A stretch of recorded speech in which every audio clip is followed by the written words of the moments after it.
8টি দুম্বা থেকে বছরে 40 লাখ টাকা। রবিউলের অবিশ্বাস্য সাফল্যের গল্প। আসসালামু আলাইকুম রহমতুল্লাহি আবরকাতুহ। আমি মোহাম্মদ আতিকুর রহমান অমিরাজ।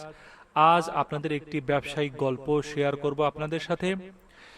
মাত্র 8টি দুম্বা দিয়ে শুরু করেছিলেন একজন সাধারণ কৃষক। আজ তার খামারে রয়েছে 60টি দুম্বা। তার দাবি, এই খামার থেকে বছরে আয় 40 লাখ টাকা।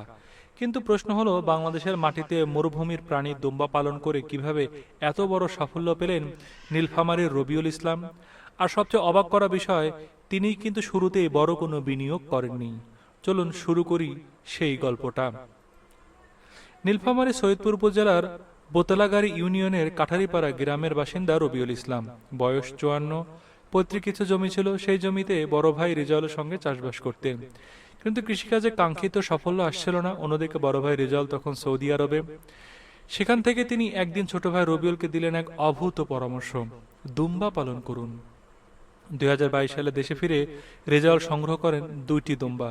এরপর আরও 6টি দুম্বা এনে দেন রবিউলকে। মোট 8টি দুম্বা। এই 8টি দুম্বাই ছিল আজকের নিয়তি দুম্বা ফার্ম এর প্রথম পুঁজি। শুরুতে অবশ্য সবকিছু এত সহজ ছিল না। মরুর প্রাণী দুম্বা বাংলাদেশের আবহাওয়ায় টিকবে তো, এই প্রশ্ন ছিল রবিউলের মনে। কিন্তু কয়েক মাসের মধ্যে বদলে গেল সেই ভয়।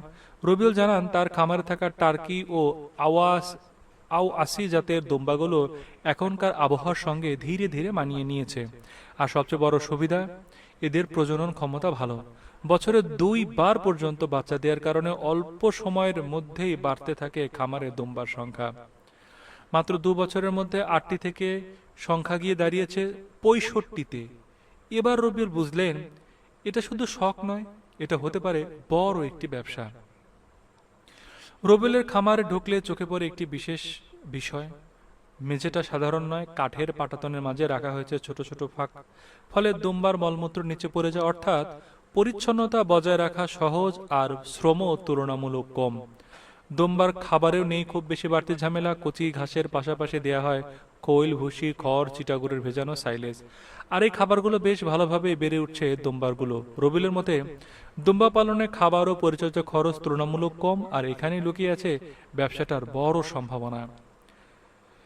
কিন্তু এতক্ষণে যে প্রশ্নটা আপনার মাথায় ঘুরছে, দুম্বা বিক্রি করে আসলে কত টাকা পাওয়া যায়, উত্তরটা শুনলে অবাক হবেন। 2025 সালের কুরবানির ঈদে রবিউলের খামার থেকে বিক্রি হয়েছিল 27টি দুম্বা, আর 2026 সালের ঈদে 30টি।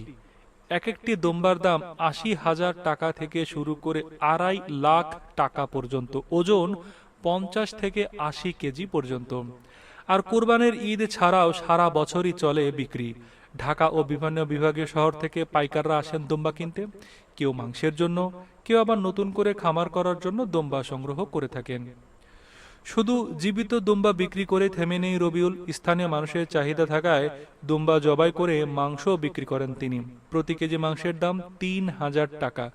অর্থাৎ একটি খামার থেকে তৈরি হচ্ছে একাধিক আয়ের পথ। দুম্বা বিক্রি, মাংস বিক্রি, আবার প্রজননের জন্য অনেকে দুম্বা কিনে যায়। সব মিলে ব্যবসাটার পরিধি ক্রমেই বাড়ছে। একসময় যে রবিউল কৃষিকাজে সফলতা খুঁজে পাননি, আজ তার খামারেই হয়ে উঠেছে স্বাবলম্বিতার গল্প। মাত্র 8টি দুম্বা থেকে শুরু করে আজ তার খামারে 60টি দুম্বা, আর বছরে আয় 40 লাখ টাকা। সবচেয়ে বড় কথা, রবিউলকে দেখে এখন তার আশেপাশের গ্রামের মানুষও দুম্বা পালনে আগ্রহী হচ্ছেন। প্রাণী সম্পদ বিভাগও বলেছে, বাংলাদেশের দুম্বার খামারের একটি নতুন সম্ভাবনার দুয়ার খুলে দিতে পারে। হয়তো বড় ব্যবসা শুরু করার জন্য কোটি কোটি টাকা লাগে না, কখনো কখনো লাগে একটি সাহসী সিদ্ধান্ত, কিছুটা ধৈর্য, আর সুযোগকে কাজে লাগানোর মানসিকতা। রবিউলের গল্প তারই প্রমাণ। 8টি দুম্বা দিয়ে যে গল্প শুরু হয়েছিল, সেটা আজ 40 লাখ টাকার স্বপ্ন ছুঁয়েছে। আপনি হলে 8টি দুম্বা দিয়ে কি এমন একটি খামার শুরু করার সাহস করতেন? কমেন্ট করে জানিয়ে দিতে পারেন।